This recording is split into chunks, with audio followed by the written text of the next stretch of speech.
ချိန်ကလာနေအတိုင်းတာတွင်ကိုကျော်လွန်အား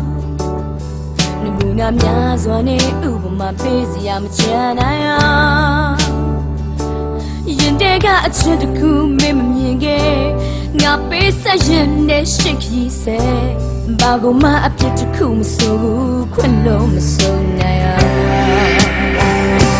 ဒီလိုချစ်ခဲ့လို့ပြန်မဲ့သူမင်းတို့ကရှင်သူအခါကသေးခွဲတော့ပြောင်းမပြတ်မောင်းမဖတ်ခဲ့လေသူငါဒီဘဝဒီချစ်နဲ့ဆုံးစီပြစ်ခဲ့ရင်အချပါမလုံးသာတဲ့ကိုတတ်နာမသေးဒါမင်းမယုံရင်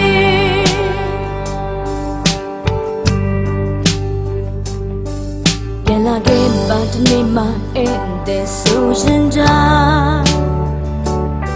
ယူတကားကိုအစွမ်းကိုပွင့်ရချိုးနိုင်အောင်ငါတည်သန့်ထားတဲ့မေတ္တာတရားနေတယောက်ကလွယ်လို့မသက်ဆိုင်ပါလိုချင်တာရှိသမျှအပြည့်အဝငါပေးဆက်ရှင်ပြ